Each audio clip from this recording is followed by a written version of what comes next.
It is a war crime. C'est un crime de guerre.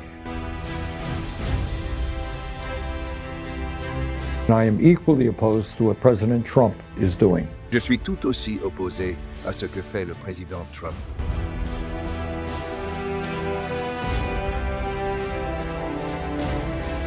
The United States must end our complicity in these atrocities. Les États-Unis doivent mettre fin à notre complicité dans ces atrocités.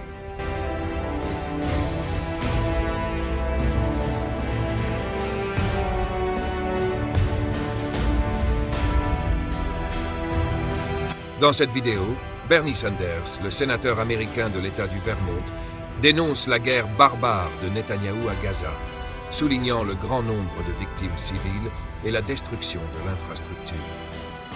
Sanders critique vivement le blocage de l'aide humanitaire et la complicité des États-Unis, annonçant des votes au Sénat pour bloquer la vente d'armes à Israël. Il s'alarme également de propositions de déplacement forcé de la population et dénonce l'influence de l'argent dans la politique américaine, notamment l'action de groupes comme l'AIPAC. Enfin, il affirme que l'opinion publique américaine est majoritairement opposée à une aide militaire accrue à Israël. Pour plus de détails, écoutons ensemble le sénateur américain de l'État du Vermont, Bernie Sanders.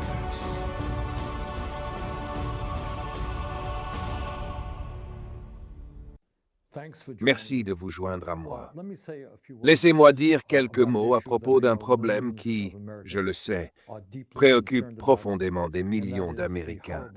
Et c'est la situation horrible à Gaza aujourd'hui. Comme beaucoup d'entre vous le savent, le gouvernement Netanyahou d'Israël a tué plus de 50 000 personnes à Gaza au cours de la dernière année et demie, depuis le début de la guerre, et blessé plus de 112 000. Il y a 2 semaines, comme vous le savez peut-être, le gouvernement Netanyahou a rompu le cessez-le-feu, mettant en danger la vie des otages restants. Et durant ces 2 semaines, ils ont tué 320 enfants et blessé plus de 600 autres enfants. De plus, comme vous le savez, le gouvernement Netanyahou a pratiquement détruit toute l'infrastructure de Gaza, l'a décimée. Plus de 90% des logements ont été endommagés ou détruits, des centaines d'écoles ont été bombardées, chaque université a été bombardée, l'ensemble du système de santé a été pratiquement anéanti, les systèmes d'eau et les usines de traitement des eaux usées ont été détruits. Et en plus de toute cette destruction, au cours des dernières semaines, Netanyahou a ordonné un blocus total. Et vous savez ce que cela signifie? Cela signifie qu'au cours des 30 derniers jours, il n'y a eu absolument aucune aide humanitaire entrant à Gaza. Pas de nourriture, pas d'eau, pas de médicaments, pas de carburant. Et cela pendant un mois entier. C'est barbare.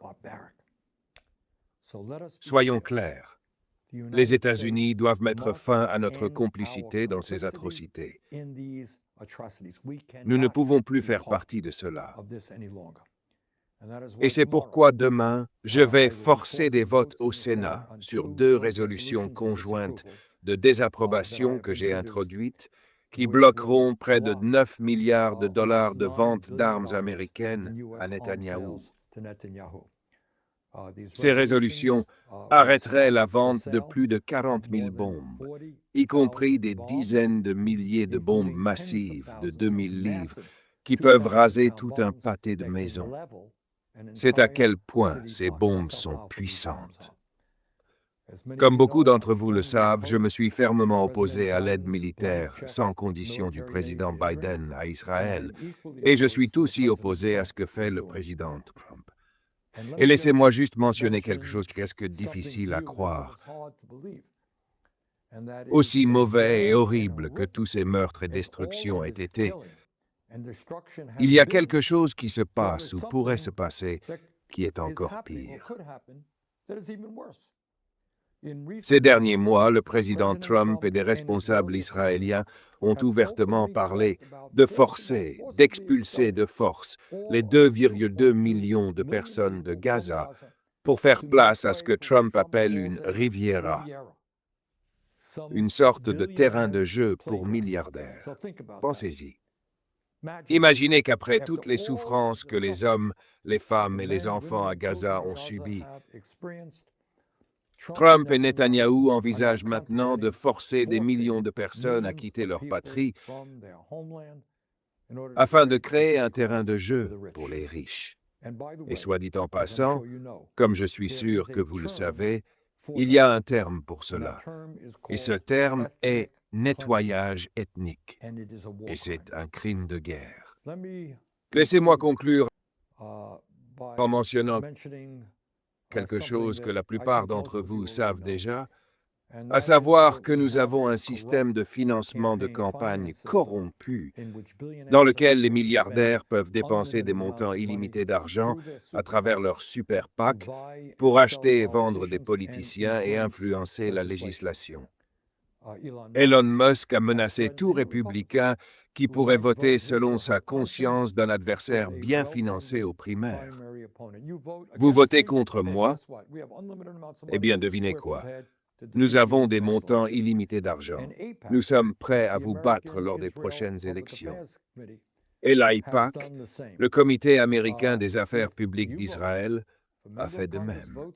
Si vous votez, si un membre du Congrès vote contre l'aide militaire à Netanyahou, l'AIPAC est prêt à dépenser des millions de dollars pour battre ce membre du Congrès. Et d'ailleurs, ce n'est pas juste des paroles en l'air. C'est ce qu'ils ont fait l'année dernière à 2 membres du Congrès très compétents qui ont eu le courage de voter contre l'aide militaire à Netanyahou. L'AIPAC a dépensé beaucoup d'argent et ces candidats, ces membres du Congrès, ont été battus. Et tout cela se passe étonnamment à un moment où le peuple américain, les Américains ordinaires partout dans ce pays, ne veulent pas envoyer des milliards et des milliards de dollars supplémentaires à Israël. En fait, selon un récent sondage économiste YouGov, seulement 15% des Américains pensent que nous devrions augmenter l'aide militaire à Israël. Et parmi les personnes qui s'affilient au Parti démocrate, le nombre de personnes qui soutiennent Netanyahou est bien inférieur à cela.